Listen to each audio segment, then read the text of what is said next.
நெல்லை மாவட்டம் கூடங்குளம் அருகே கோயிலில் அம்மன் சிலையை உடைத்த நபரை ஊர் மக்கள் பிடித்து போலீசில் ஒப்படைத்தனர். ஒரே சமூகத்தைச் சேர்ந்த இரு தரப்பினர் இடையிலான மோதலில் கோயில் சிலை உடைக்கப்பட்ட விவகாரம் அம்பலமானது எப்படி?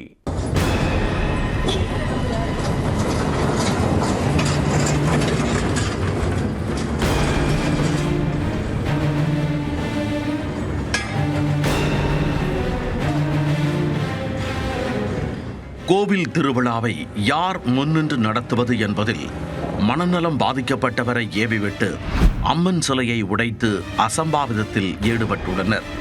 திருவிழா விவகாரம் வில்லங்கத்தில் முடிந்தது எப்படி?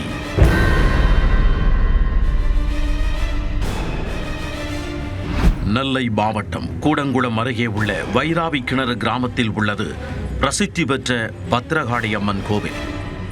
சமீபத்தில் இக்கோவிலில் கோபுர கட்டுமான பணி தொடங்கி நடைபெற்று வரும் நிலையில் திருவிழாவை யார் முன்னின்று நடத்துவது என்பதில் ஒரே சமூகத்தைச் சேர்ந்த இரண்டு தரப்பினருக்கிடையே மோதல் போக்கு நீடித்து வருவதாக கூறப்படுகிறது.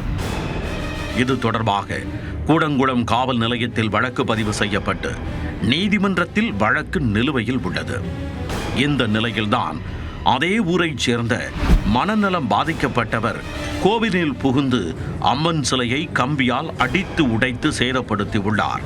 மேலும் கோவிலின் உட்பகுதியில் பொருத்தப்பட்டிருந்த சிசிடிவி கேமராக்களையும் சேதப்படுத்தியுள்ளார்.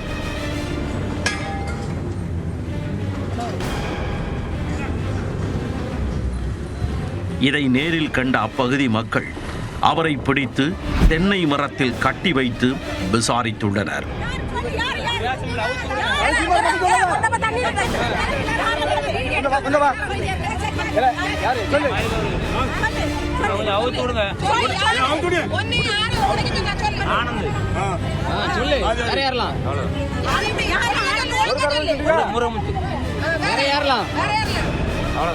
இச்சம்பவம் தொடர்பாக கூடங்குளம் போலீசார் நடத்திய விசாரணையில் அதே பகுதியைச் சேர்ந்த தவசிமுத்து, சுயம்புலிங்கம் ஆகியோர் சிலை உடைப்பு சம்பவத்தில் முக்கிய மூளையாக செயல்பட்டது தெரிய வந்துள்ளது.